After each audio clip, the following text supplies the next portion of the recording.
എല്ലാവർക്കും നമസ്കാരം. വീണ്ടും ഒരു ഫേസ്ബുക്ക് ലൈവിലേക്ക് എല്ലാ പ്രിയപ്പെട്ടവരെയും സ്വാഗതം ചെയ്യുന്നു. ഇന്നത്തെ ഈ ഫേസ്ബുക്ക് ലൈവിൽ ഞാൻ കൊടുത്തിരിക്കുന്ന ടൈറ്റിൽ നിങ്ങൾ കണ്ടു കാണും. സത്യത്തെ എങ്ങനെ കണ്ടെത്താം. പ്രത്യേകിച്ച് മതഗ്രന്ഥങ്ങളിൽ നിന്ന്. ഇവിടെ മതഗ്രന്ഥം എന്നതുകൊണ്ട് ഞാൻ ഉദ്ദേശിക്കുന്നത് ബൈബിളിനെയാണ്. പഴയ പുതിയ നിയമങ്ങളടങ്ങിയ വേദപുസ്തകം. കുറച്ചുകൂടെ പറഞ്ഞാൽ ഡ്യൂട്രോ കാനോനിക്കൽ ഗ്രന്ഥങ്ങളിലൂടെ ഉൾപ്പെടുന്ന ബൈബിൾ. അപ്പോക്രിഫ എന്ന പ്രൊട്ടസ്റ്റൻ്റ് സഭകൾ പറയുമ്പോൾ കുറച്ചുകൂടെ ശുദ്ധമായി അതിനെ സമീപിക്കുമ്പോൾ അത് ഡ്യൂട്രോ കാനോനിക്കൽ പുസ്തകങ്ങൾ എന്നാണ് നാം മനസ്സിലാക്കുന്നത്. 2025 നിൽക്കുന്ന നാം അതിപുരാതനമായ ലോകത്തിൽ നമുക്ക് എത്തിപ്പെടാൻ കഴിയാത്ത, എത്തിച്ചേരാൻ കഴിയാത്ത ഒരു ലോകത്തിൽ നടന്ന സംഭവങ്ങളെ എങ്ങനെയാണ് കൃത്യമായി ഗവേഷണം നടത്തി അതിലെ സത്യങ്ങളെ കണ്ടെത്തുവാനായി സാധിക്കുക.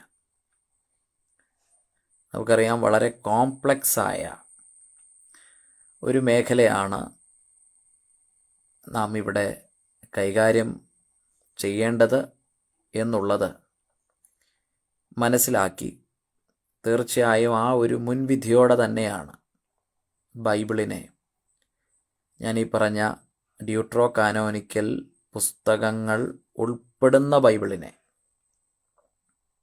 ഡ്യൂട്രോ കാനോനിക്കൽ പുസ്തകങ്ങൾ ഉൾപ്പെടാത്ത ഒരു ബൈബിളിൻ്റെ കാര്യമല്ല ഞാൻ പറയുന്നത്. അപ്പോക്രിഫൽ ബുക്സ് എന്ന പ്രൊട്ടസ്റ്റൻ്റ് വേൾഡ് പറയുന്ന അതുതന്നെയാണ് ഞാൻ ഈ ഡ്യൂട്രോ കാനോനിക്കൽ ബുക്സ് എന്ന് പറയുന്നത്.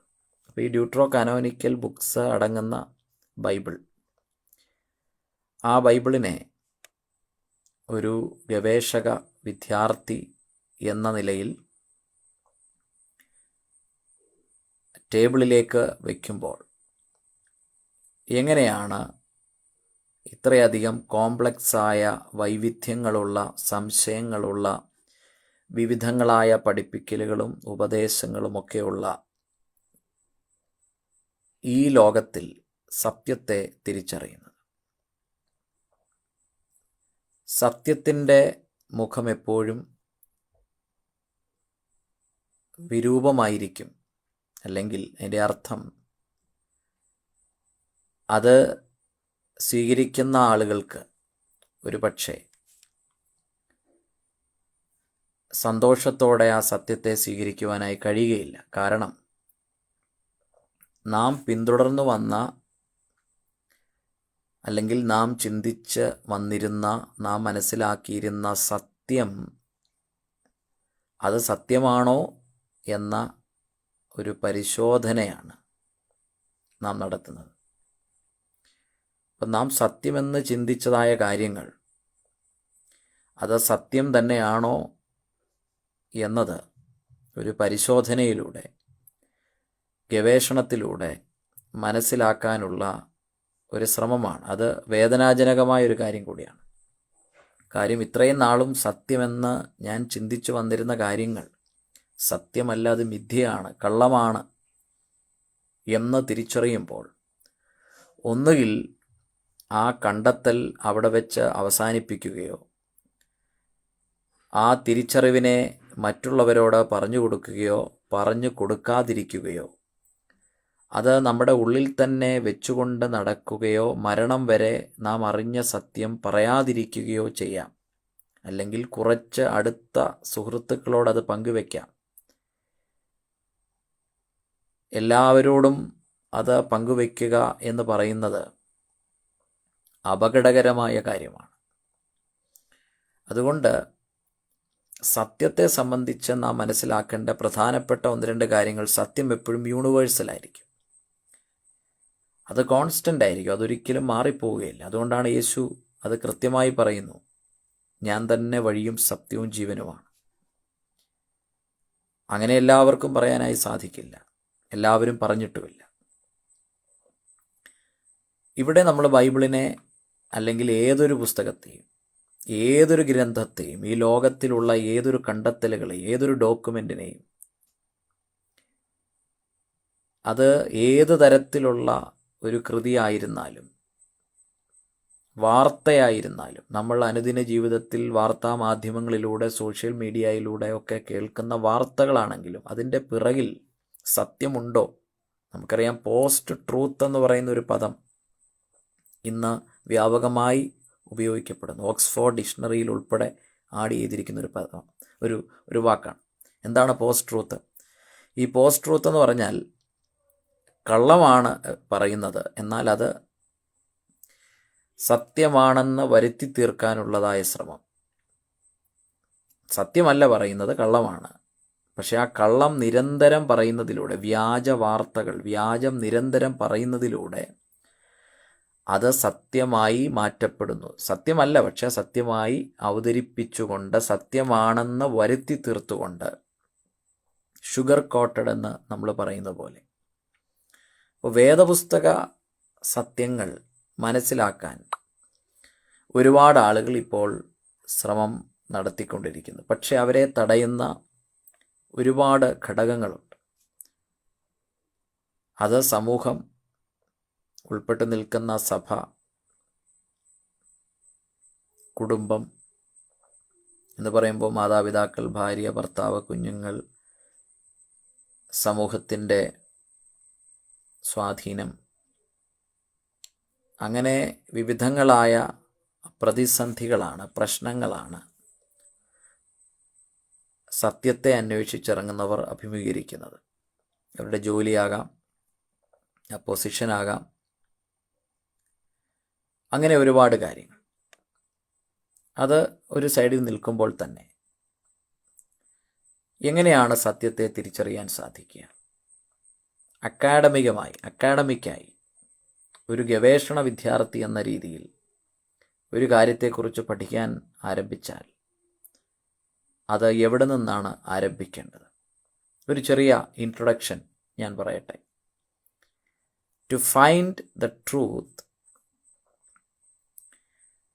we must engage in a systematic process of research.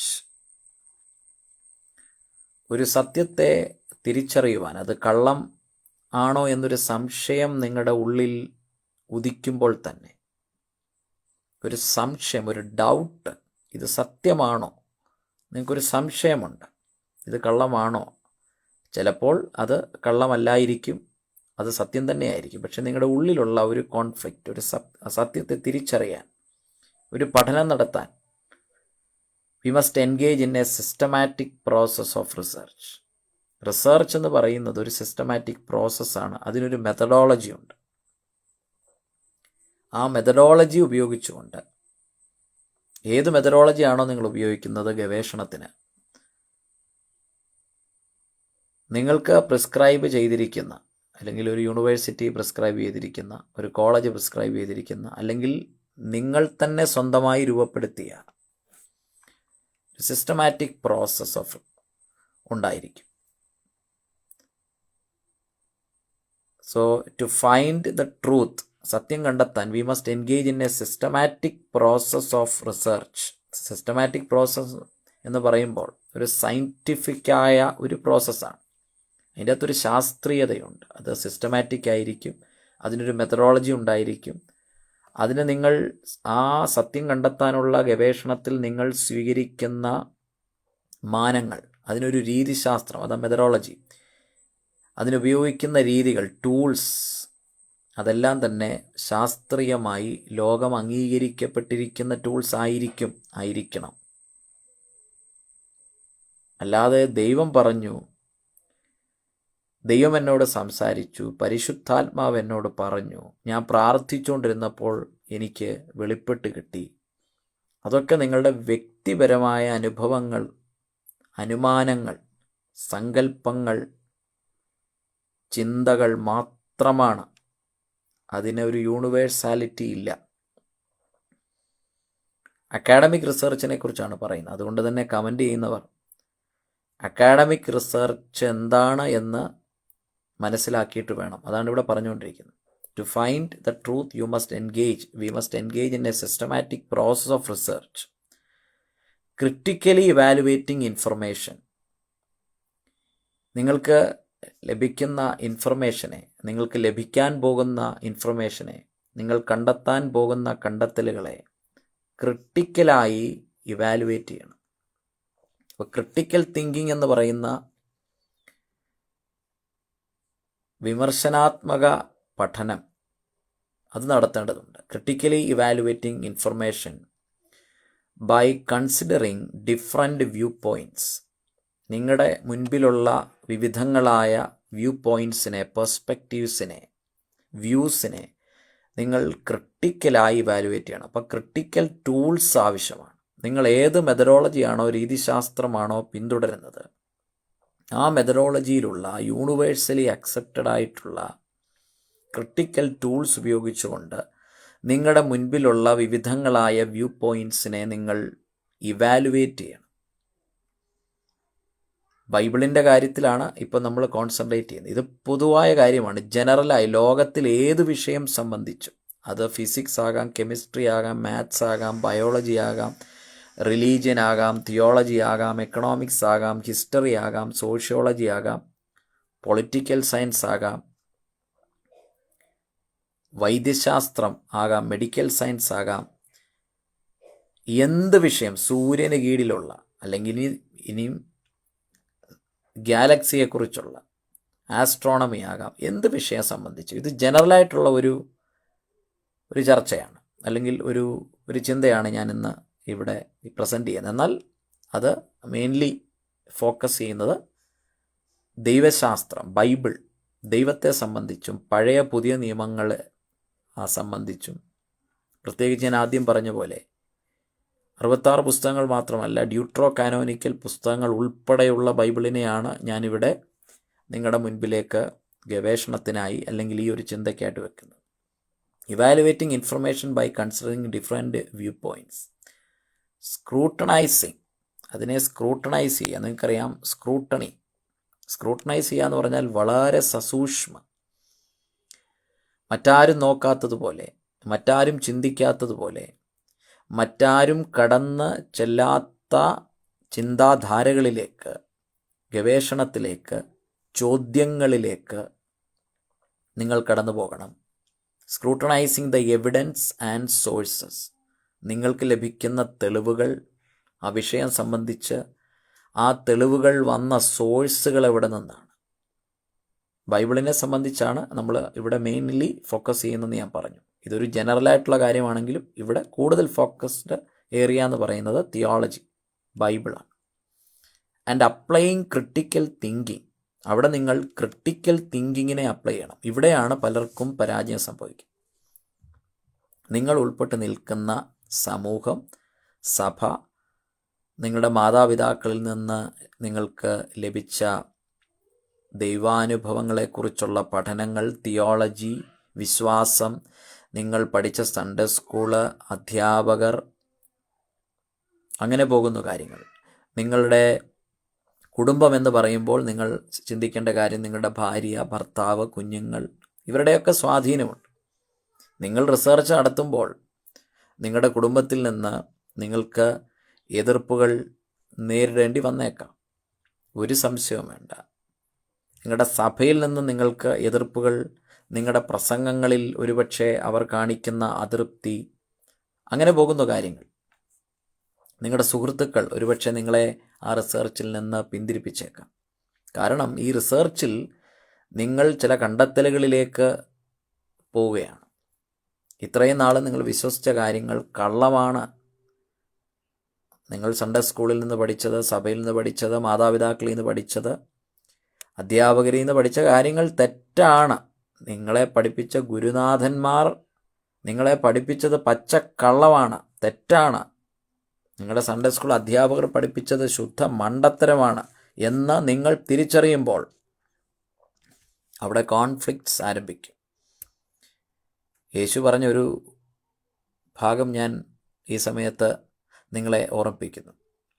ഈ കോണ്ടെക്സ്റ്റുമായിട്ട് ബന്ധമില്ലെങ്കിൽ പോലും അത് ഈ കോണ്ടെക്സ്റ്റുമായിട്ടൊന്ന് ബന്ധപ്പെടുത്തി പറയുന്നതേ ഉള്ളൂ. ഞാൻ വന്നത് സമാധാനം ഉണ്ടാക്കാനെന്നുമല്ല. ഞാൻ വന്നപ്പോൾ നിങ്ങൾക്ക് സമാധാനം ഉണ്ടാകുന്നില്ല, ഒരു വാളാണ് എന്ന് പറഞ്ഞാൽ അതിൻ്റെ അർത്ഥം എന്താ? മൊത്തത്തിലൊരു കോൺഫ്ലിക്ട്സ് ആണ് ഉണ്ടാകുക.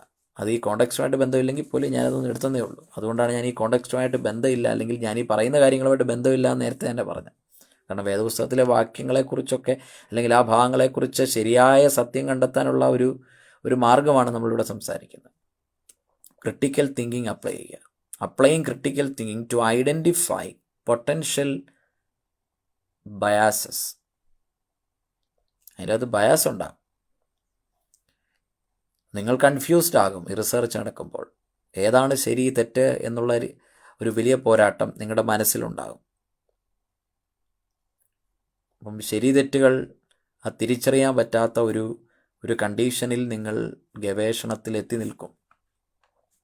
A good research methodology includes, ഇവിടെ നിങ്ങളൊരു ശരിയായ റിസർച്ച് മെത്തഡോളജി നിങ്ങൾ ഉപയോഗിക്കുന്നുവെങ്കിൽ അത് സയൻറ്റിഫിക്കായ ശാസ്ത്രീയമായ ഒരു മെത്തഡോളജി ആണെങ്കിൽ, യൂണിവേഴ്സലി അക്സെപ്റ്റഡ് ആയിട്ടുള്ള ഒരുപാട് പേര് ആ മെത്തഡോളജി ഉപയോഗിച്ചുകൊണ്ട് റിസർച്ച് നടത്തി അവർ സത്യത്തെ കണ്ടെത്തിയിട്ടുണ്ടെങ്കിൽ ആ മെത്തഡോളജി നിങ്ങൾക്ക് ഫോളോ ചെയ്യാം.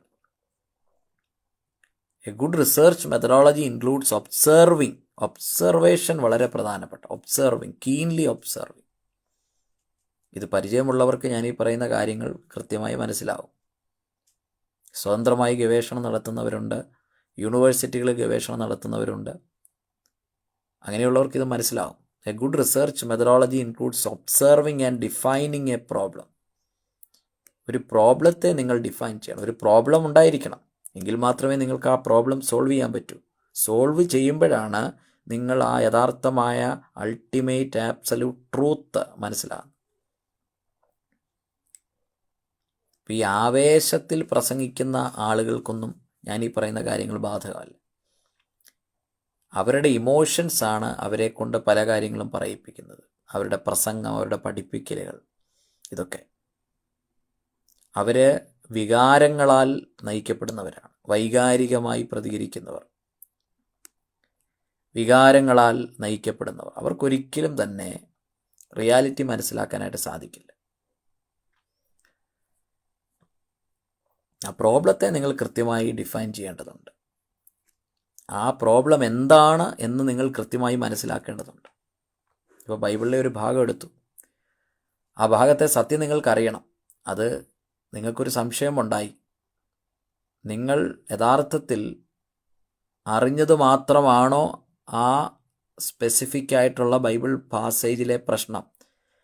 നിങ്ങൾക്കതിൻ്റെ അകത്തൊരു സംശയമുണ്ട്. എന്നാൽ ഇതേ പല രീതിയിൽ ഈ ഭാഗത്തെക്കുറിച്ച് സംശയമുള്ള ആളുകൾ ഉണ്ട്. അവരുടെ സംശയങ്ങളൂടെ നിങ്ങളുടെ സംശയത്തോട് ചേർത്ത് വെക്കണം. കാരണം എങ്കിൽ മാത്രമേ നിങ്ങൾക്ക് ആ റിസൾട്ട് വരുമ്പോൾ നിങ്ങളുടെ കണ്ടെത്തലുകൾ കൃത്യമാവുകയുള്ളൂ. അപ്പോൾ പലരുടെയും സംശയങ്ങൾ അതിൻ്റെ അകത്ത് കാണും. ഇപ്പോൾ ഉൽപ്പത്തി പുസ്തകം 1-ാം അധ്യായം മുതൽ 11-ാം അധ്യായം വരെ നിങ്ങൾ പഠിക്കുകയാണ്, അല്ലെ 1-ാം അധ്യായം പഠിക്കുക, ക്രിയേഷൻ അക്കൗണ്ട് 1, 2. ഏറ്റവും കൂടുതൽ ക്രിട്ടിക്കലായി പഠിക്കേണ്ടതായ ഒരു ഭാഗമാണ് ഉൽപ്പത്തി പുസ്തകം 1, 2 അങ്ങനെയുള്ള ഭാഗങ്ങൾ, 1, 2, 3 ഒക്കെ. നിരീശ്വരവാദികളുടെ ഭാഗത്തു നിന്നുള്ള ചോദ്യങ്ങളുണ്ട്, റാഷണലായ ചോദ്യങ്ങൾ. അതോടൊപ്പം തന്നെ തിയോളജിയൻസിൻ്റെ ഭാഗത്തു നിന്ന് പോലും റാഷണലായി ലിബറൽ തിയോളജിയൻസിൻ്റെ ഭാഗത്തു നിന്നുള്ള ചോദ്യങ്ങളുണ്ട്. ലിബറൽ തിയോളജിയൻസിൻ്റെ ഭാഗത്തു നിന്നുള്ള ചോദ്യങ്ങൾ വരും. ഇപ്പോൾ ബാർട്ടർമാനെ പോലെയുള്ള തിയോളജിയൻസ്, നമുക്കറിയാം ബാർട്ടർമാൻ ഒരു അമേരിക്കൻ തിയോളജിയനാണ്. ഏറ്റവും അറിയപ്പെടുന്ന ലിബറൽ സ്കോളേഴ്സിൽ ഒരാളാണ് ബാർട്ടർമാൻ. ബാർട്ടർമാൻ ഒരു തിയോളജിയനാണ്, അപ്പോൾ തന്നെ അദ്ദേഹം ഒരു അഗ്നോസ്റ്റിക് ആയിട്ടുള്ള ഒരാളാണ്. നിങ്ങളൊന്ന് ഓർത്ത് നോക്കുക, അഗ്നോസ്റ്റിക് ആയിട്ടുള്ള ഒരു തിയോളജിയൻ ബാർട്ടർമാൻ ഒരു ലിബറൽ സ്കോളറാണ്. അപ്പോൾ അവരുടെ എല്ലാ അഭിപ്രായങ്ങളും നിങ്ങൾ നോക്കിക്കാണേണ്ടതോട് ആവശ്യമാണ്. So a good research methodology includes observing and defining a problem, formulating a precise question. ഒരു പ്രിസൈസ് ക്വസ്റ്റ്യൻ നിങ്ങൾക്ക് രൂപപ്പെടുത്തിയെടുക്കാനായിട്ട് സാധിക്കും. ഒരു നല്ല റിസർച്ച് മെത്തഡോളജി ഉണ്ടെങ്കിൽ അതുപയോഗിച്ചുകൊണ്ട് നിങ്ങൾ കണ്ടെത്താൻ പോകുന്ന സത്യത്തെ ഒബ്സർവ് ചെയ്തുകൊണ്ട്, ഒബ്സർവേഷൻ എന്ന് പറയുമ്പോൾ അതിൻ്റെ അകത്ത് ഒരുപാട് ഘടകങ്ങളുണ്ട്. ഇപ്പം ഞാൻ പറഞ്ഞു, നിങ്ങൾ ഒരു യൂണിവേഴ്സലായിട്ട് അതിനെ ഒബ്സർവ് ചെയ്യണം. മറ്റുള്ളവരുടെ അഭിപ്രായം ഈ വിഷയങ്ങളിൽ നിങ്ങൾക്കുള്ള സംശയം പോലെ തന്നെ മറ്റു പല സംശയങ്ങളും ഈ വേദഭാഗവുമായി ബന്ധപ്പെട്ട് കാണും. ഫോർ എക്സാമ്പിളാണ് ഞാൻ പറഞ്ഞത് Genesis chapter 1 or 2 creation account. ഒരു പ്രിസൈസ് ക്വസ്റ്റ്യൻ നിങ്ങൾ ഉണ്ടാക്കണം. Collecting and analysing data from diverse and trusted sources. അതാണ് ഞാൻ പറഞ്ഞത്, ഒരു യൂണിവേഴ്സലായ ഒരു റിസർച്ച് നിങ്ങൾ ആ വിഷയത്തിൽ നടത്തുകയും കളക്ട് ചെയ്യണം. Collecting and analysing data from diverse and trusted sources. Trusted സോഴ്സസിൽ നിന്ന് വേണം നിങ്ങൾ ഡേറ്റാസ് കളക്ട് ചെയ്യാൻ. നിങ്ങൾ ഗൂഗിൾ ചെയ്തിട്ട് കളക്ട് ചെയ്യുമ്പോൾ പോലും ഗൂഗിൾ നല്ലൊരു സോഴ്സാണ്, പക്ഷെ ട്രസ്റ്റഡ് സോഴ്സാണെന്ന് എനിക്ക് പറയാൻ സാധിക്കില്ല. ബൈബിൾ പഠിക്കുമ്പോൾ നമുക്ക് ഈ ഗൂഗിളിൽ നമ്മൾ അല്ലെങ്കിൽ ഗൂഗിളിൽ നമ്മൾ സെർച്ച് ചെയ്യുമ്പോൾ നമ്മൾക്ക് കൂടുതൽ ലഭിക്കുന്നത് വെസ്റ്റേൺ അണ്ടർസ്റ്റാൻഡിങ്സ് ആണ്. അമേരിക്കൻസിൻ്റെ ഒക്കെ അണ്ടർസ്റ്റാൻഡിങ് ആണ് കൂടുതൽ കിട്ടുക. അവിടെയുള്ള തിയോളജി, ഇവാഞ്ചലിക്കൽ തിയോളജിയൻസിൻ്റെ കണ്ടെത്തലുകളാണ് കൂടുതലായി ഗൂഗിളിൽ സെർച്ച് ചെയ്യുമ്പോൾ നമുക്ക് ലഭിക്കുന്നത്. വെസ്റ്റേൺ തിയോളജിക്കൽ അണ്ടർസ്റ്റാൻഡിങ് ആണ്, അല്ലെങ്കിൽ വെസ്റ്റേൺ ഫിലോസഫിക്കൽ അണ്ടർസ്റ്റാൻഡിങ് ആണ്. Trusted sources and reflecting on the findings to interpret results and communicate conclusions. ഇതാണ് ഒരു ഇൻട്രൊഡക്ഷൻ എന്ന് പറയുന്നത്. അപ്പം ആ ഫൈൻഡിങ്സ്, റിഫ്ലക്ഷൻസ്, ഫൈൻഡിങ്സ് അത് നമ്മളെ ഒരു കൃത്യമായി ഒരു കൺക്ലൂഷൻ നമുക്ക് കമ്മ്യൂണിക്കേറ്റ് ചെയ്യുവാൻ തക്കവണ്ണം അതിനെ കൃത്യമായി ഇൻ്റർപ്രറ്റ് ചെയ്തുകൊണ്ട് ആ കൃത്യമായ ഇൻ്റർപ്രട്ടേഷനെ നമുക്ക് സമൂഹത്തിലേക്ക്, അല്ലെങ്കിൽ ഇങ്ങനെ സത്യം അന്വേഷിക്കാനുള്ള അന്വേഷകരിലേക്ക് കമ്മ്യൂണിക്കേറ്റ് ചെയ്യാൻ സാധിക്കും. അന്വേഷിപ്പിൻ, നിങ്ങൾ കണ്ടെത്തുമെന്നാണ്. അതാണ് ആ ഫിലോസഫി യേശുവിൻ്റെ. വന്ന് കാണുക, അന്വേഷിക്കുക, മുട്ടുക. അന്വേഷിക്കുക, മുട്ടുക, വന്ന് കാണുക.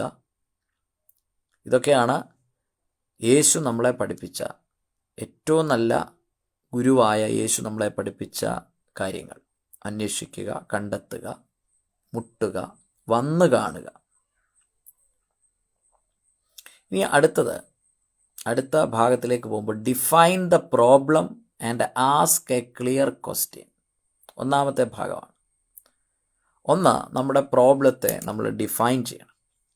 ഏത് പ്രോബ്ലമാണ് നമ്മൾ സോൾവ് ചെയ്യാനായിട്ട് പോകുന്നത്, ആഗ്രഹിക്കുന്നത്?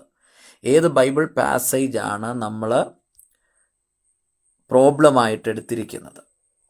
ആ പ്രോബ്ലം അല്ലെങ്കിൽ ആ ഭാഗത്തിൻ്റെ ലിമിറ്റേഷൻസ് എന്തൊക്കെയാണ്? ലിമിറ്റേഷൻസ് ഓഫ് ദ പ്രോബ്ലം, അല്ലെങ്കിൽ ആ ഒരു സ്റ്റേറ്റ്മെൻറ്റ്, അതിനെന്തൊക്കെ ലിമിറ്റേഷൻസ് ഉണ്ട്? എവിടെ വരെയാണ് നമ്മൾ പോകാൻ ആഗ്രഹിക്കുന്നത്?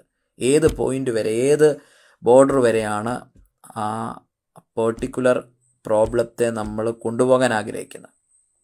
ഒരു ബോർഡർ നിശ്ചയമായി വേണം, അല്ലെങ്കിൽ നമ്മുടെ റിസർച്ച്, നമ്മുടെ ഗവേഷണം, നമ്മുടെ അന്വേഷണം ഒരുപാട് നീണ്ടുപോവുകയും അത് നമ്മളെ മാനസികമായി പിരിമുറുക്കത്തിലാക്കുകയും എന്താണോ നിങ്ങൾ അറിയാൻ ആഗ്രഹിച്ചത് അത് അറിയുവാൻ സാധിക്കാതെ വരികയും ചെയ്യും.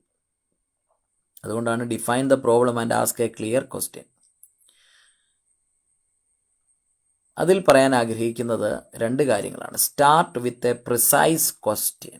Start with a precise question. ഒരു പ്രിസൈസ് ആയിട്ടുള്ള ക്വസ്റ്റ്യൻ. ആ ക്വസ്റ്റ്യൻ്റെ അകത്ത് നമുക്കറിയാം 1, 2, 3 ലൈൻ അടങ്ങുന്ന ഒരു ക്വസ്റ്റ്യൻ ആണെങ്കിൽ ആ ക്വസ്റ്റ്യൻ്റെ അകത്ത് ഈ പറയുന്ന പ്രോബ്ലം, അതിൻ്റെ ലിമിറ്റേഷൻ എല്ലാം കൂടെ ഉൾപ്പെടുത്തിക്കൊണ്ട് അതറിയാനുള്ള ആഗ്രഹം നമ്മുടെ ഉള്ളിലുണ്ട്. ആ ക്വസ്റ്റ്യൻ്റെ അകത്ത് അതെല്ലാം വേണം. അടുത്തത് observe and initial problem definition. What initial observations or insights lead you to seek the truth about the topic? What initial observations?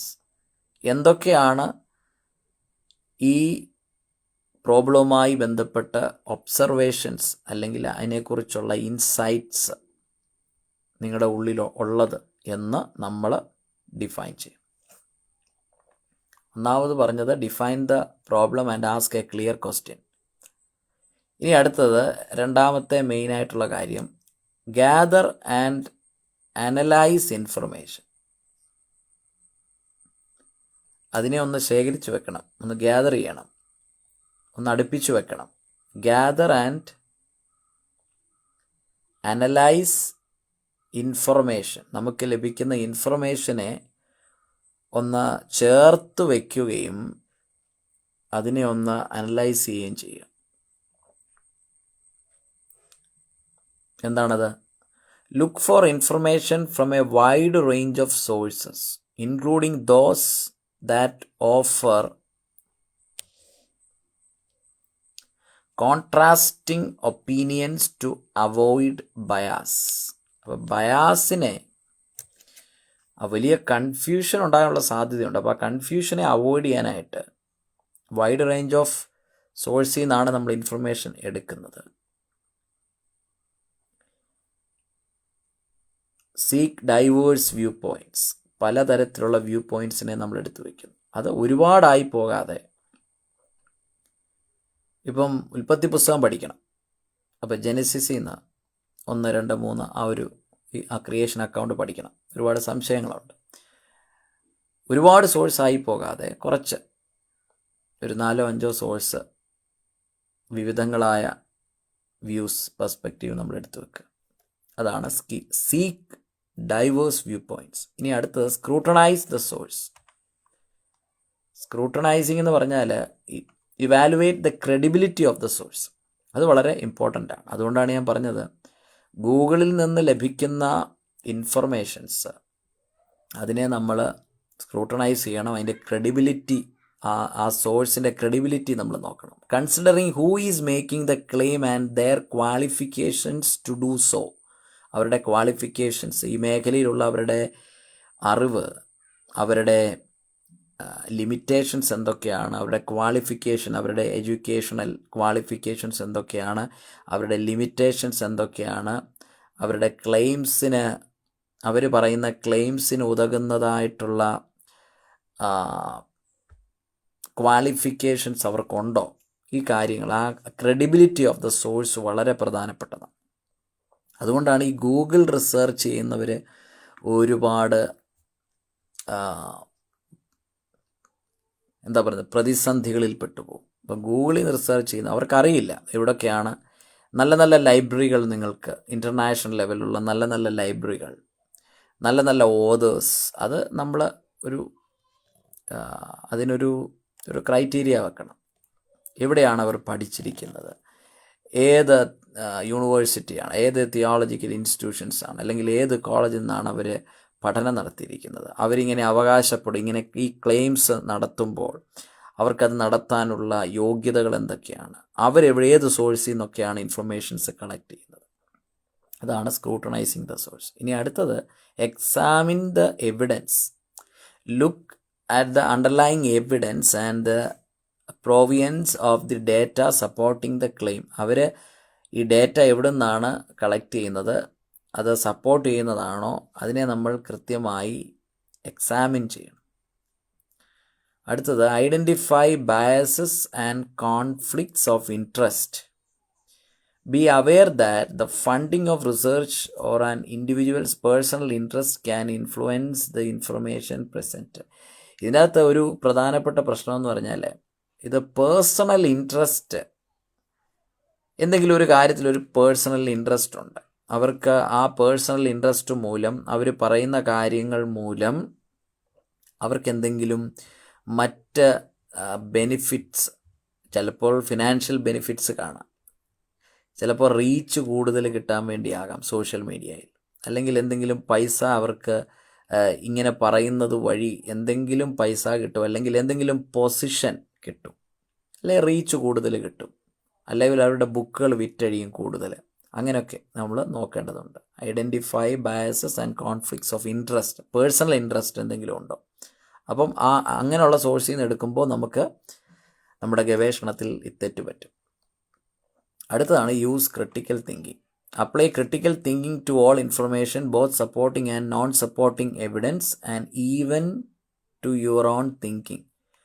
Critical thinking നമ്മൾ കളക്ട് ചെയ്യുന്ന എല്ലാ ഡേറ്റയും ഇൻഫർമേഷനെയും നമ്മൾ ക്രിട്ടിക്കലി തിങ്ക് ചെയ്യണം. നമ്മൾ തന്നെ അതിനെ ഒന്ന് ക്രിട്ടിക്കൽ തിങ്ക് ചെയ്യണം. ഈ ക്രിട്ടിക്കൽ തിങ്കിങ്ങിന് ഉപയോഗിക്കുന്ന ടൂൾസ് എന്തൊക്കെയാണെന്ന് നിങ്ങൾ മനസ്സിലാക്കുകയും ആ ടൂൾസ് ഉപയോഗിച്ച് നിങ്ങൾ പഠിക്കുകയും വേണം. ഞാനിത് പറയാനുള്ള കാരണം ഇതിൻ്റെ ഇടയ്ക്ക് പറയുകയാണ്. ഈ സോഷ്യൽ മീഡിയ എടുത്താൽ പിറന്നു വീഴുന്ന കുട്ടികൾ ഉൾപ്പെടെ ബൈബിൾ പ്രസംഗിക്കുന്ന കാഴ്ചയാണ് കണ്ടുവരുന്നത്. പിറന്നു വീഴുന്ന കുട്ടികൾ ഉൾപ്പെടെ, സംസാരിക്കാൻ പ്രായമാകുന്ന കുട്ടികൾ ഉൾപ്പെടെ ബൈബിൾ എടുത്തു വെച്ചിട്ട് പ്രസംഗിക്കുന്ന ദയനീയമായ അപകടകരമായ കാഴ്ചയാണ് കണ്ടുവരുന്നത്.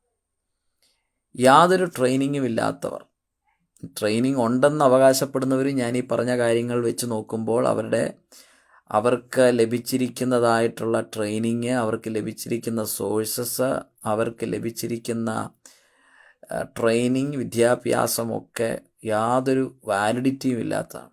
അവരാണ് ഇന്ന് ഏറ്റവും കൂടുതൽ സോഷ്യൽ മീഡിയയിൽ ബൈബിൾ പ്രസംഗിക്കുന്നത്.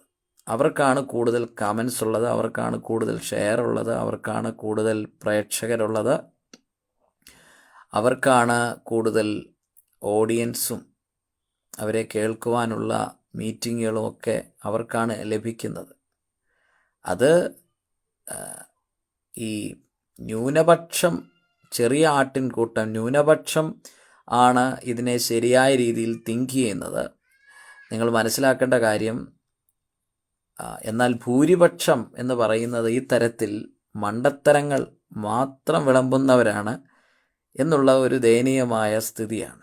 മണ്ടത്തരങ്ങൾ മാത്രം, അത് പറയുമ്പോൾ അത് കേൾക്കാൻ ആളുകൾ, ഇത് ഇവിടെ 100 വർഷമായി മണ്ടത്തരങ്ങൾ വിളമ്പുന്ന ആളുകളുണ്ട്. 100 വർഷമായി, 100-100-ലധികം വർഷമായി മണ്ടത്തരങ്ങൾ മാത്രം വിളമ്പുകയും ആ മണ്ടത്തരത്തിന് മുഴുവനും ജയ് വിളിക്കുകയും അതിനെ സത്യമാണെന്ന് ധരിച്ചുകൊണ്ട് കടന്നു പോകുന്ന കുറേ ആളുകൾ. 2025 എത്തി നിൽക്കുന്ന നാം പ്രബുദ്ധരായ, ബൗദ്ധികമായി ചിന്തിക്കുന്ന, നമ്മെ സംബന്ധിച്ചിടത്തോളം, എന്നെ കേൾക്കുന്ന ബൗദ്ധികമായി ചിന്തിക്കുന്നവർ, ക്രിട്ടിക്കലായി ചിന്തിക്കുന്നവർ, തലയ്ക്കകത്ത് കളിമണ്ണല്ല, തലയ്ക്കകത്ത് തലച്ചോറാണ് എന്ന് തിരിച്ചറിയുന്നവർ, നിങ്ങൾക്ക് വേണ്ടി മാത്രമാണ് ഈ പറയുന്ന കാര്യങ്ങൾ. പിന്നെ കുറച്ച് സത്യാന്വേഷികളുണ്ടാകും, എവിടെയെങ്കിലുമൊക്കെ തട്ടി വീണ് കിടക്കുന്നവരുണ്ടാകും, അവർക്കൊരുപക്ഷെ ഇത് പ്രയോജനപ്പെട്ടേക്കാം.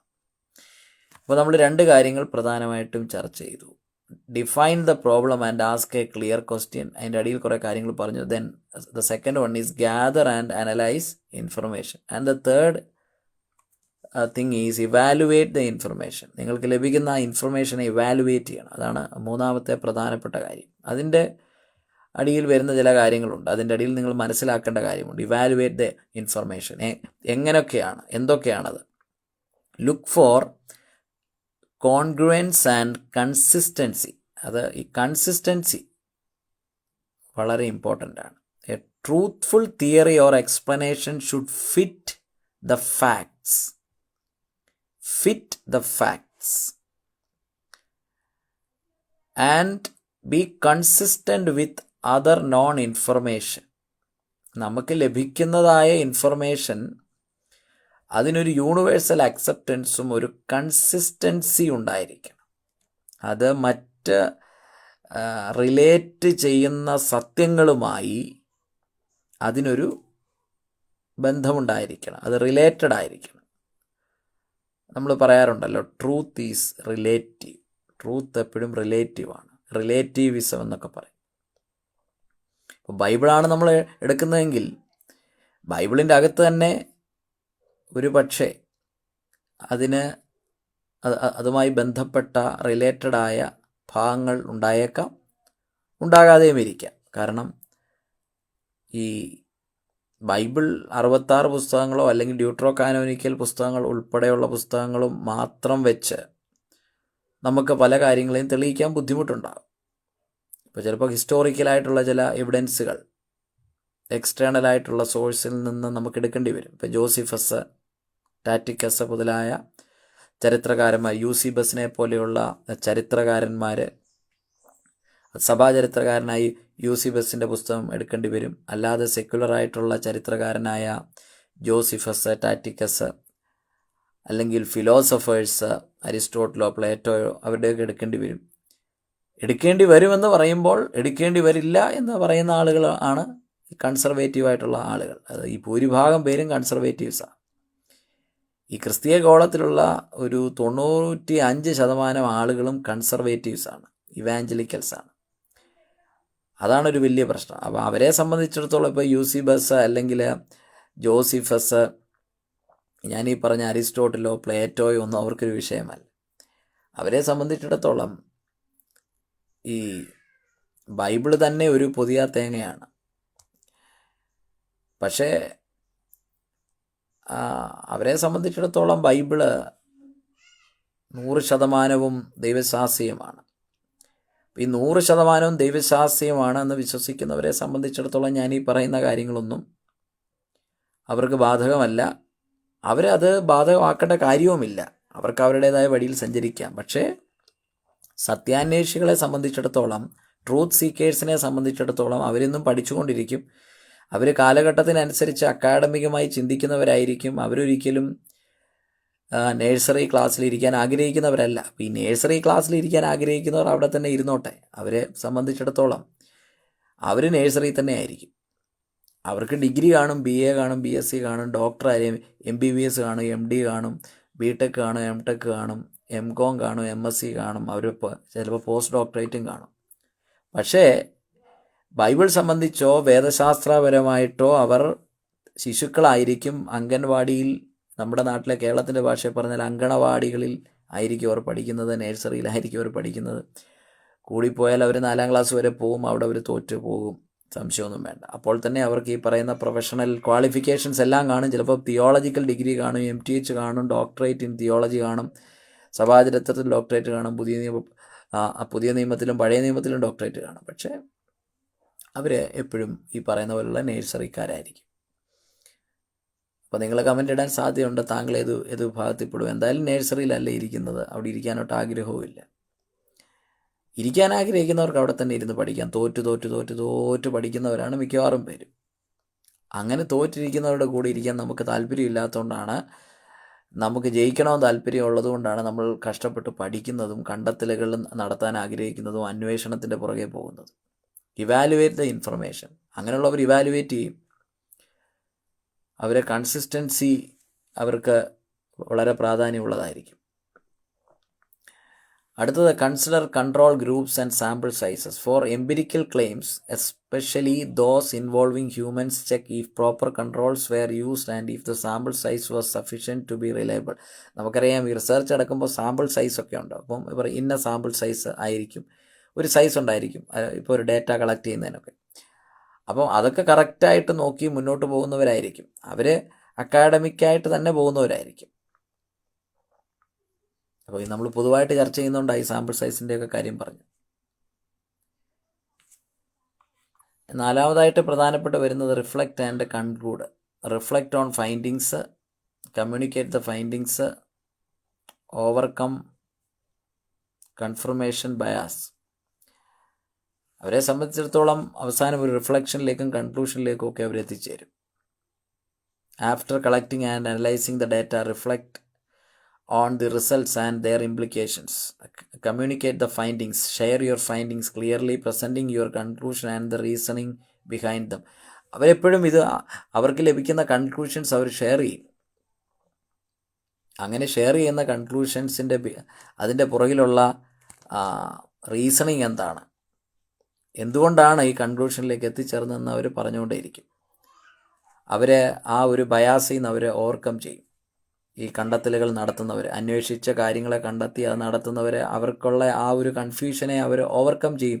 ഓവർകം ചെയ്തു അവർക്ക് ലഭിക്കുന്നതായ ഇൻഫർമേഷൻ അത് അവരെപ്പോഴും അവരെ സമൂഹവുമായിട്ടത് കമ്മ്യൂണിക്കേറ്റ് ചെയ്തുകൊണ്ടിരിക്കും. അതിൻ്റെ പുറകിലുള്ള റീസൺസ് എന്തൊക്കെയാണെന്ന് അവർ ഷെയർ ചെയ്യും. അത് ഷെയർ ചെയ്യുമ്പോൾ ഇതൊന്നും മനസ്സിലാകാത്ത നേഴ്സറി ക്ലാസ്സിലിരിക്കുന്നവരെ വെറുതെ കിടന്ന് അലച്ചിട്ട് കാര്യമില്ല. തല ഉപയോഗിക്കാത്തവർ, ഈ പറയുന്ന തലച്ചോറ് ഉപയോഗിക്കാത്ത കുറേ ആളുകളുണ്ട്.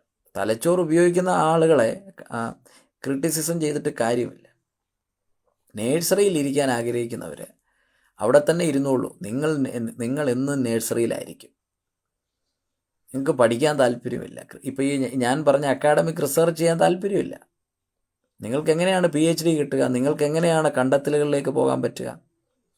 നേഴ്സറിയിലിരിക്കാൻ ആഗ്രഹിക്കുന്നവർ അവിടെ തന്നെ ഇരുന്നോളൂ. 4ാം ക്ലാസ്സിൽ തോറ്റ് കിടക്കുന്നവർ അവിടെ ഇരുന്നോളൂ. നിങ്ങൾ ബൈബിളിൻ്റെ കാര്യത്തിലാണ് ഞാനീ പറയുന്നത്. ഇത് ഞാൻ പച്ചയ്ക്ക് പറയുക, ഇതിൻ്റെ അകത്ത് യാതൊരു തരത്തിലുള്ള വെള്ളവും ചേർക്കുന്നില്ല.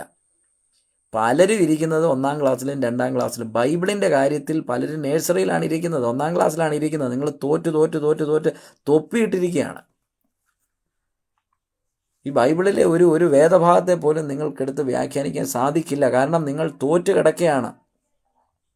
ആരുടെ കുറ്റമാണ്? ഞാൻ പഠിക്കുന്നില്ല. പഠിക്കാത്തവർ തോക്കും. ബൈബിളിൻ്റെ കാര്യത്തിൽ ഞാൻ പറയുന്നത്, പഠിക്കാത്തവർ തോക്കും. നിങ്ങൾ തോറ്റ് കിടക്കും, ഒരു സംശയവും വേണ്ട.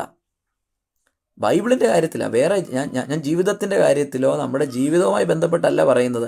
ഒരു ടെക്സ്റ്റ് എടുത്തുകൊണ്ട്, ഒരു ബൈബിൾ പാസേജ് എടുത്തുകൊണ്ട് അത് പഠിക്കാൻ നിങ്ങൾക്ക് താല്പര്യമില്ലെങ്കിൽ, അപ്പച്ചൻ പറഞ്ഞതാണ്, അമ്മച്ചി പറഞ്ഞതാണ്, എൻ്റെ സൺഡേ സ്കൂൾ പഠിപ്പിച്ച സാറ് പറഞ്ഞതാണ്, എൻ്റെ അപ്പൻ പറഞ്ഞതാണ്, അമ്മ പറഞ്ഞതാണ്, ഭാര്യ പറഞ്ഞതാണ്, മക്കൾ പറഞ്ഞതാണ് ശരിയെന്ന് പറഞ്ഞിരിക്കുന്നവരെ സംബന്ധിച്ചിടത്തോളം ഒരു കാലത്തും നിങ്ങൾക്ക് ഈ ബൈബിളിലെ സത്യങ്ങളോ അതിൻ്റെ റിയാലിറ്റീസോ നിങ്ങൾക്ക് അറിയാനായിട്ട് സാധിക്കത്തില്ല എന്ന് പറഞ്ഞുകൊണ്ട് ഇന്നത്തെ ഈ ലൈവ് ഇവിടെ അവസാനിപ്പിക്കട്ടെ. നിങ്ങൾ പഠിക്കാൻ തയ്യാറാകുക, റിസർച്ച് ചെയ്യാൻ തയ്യാറാകുക.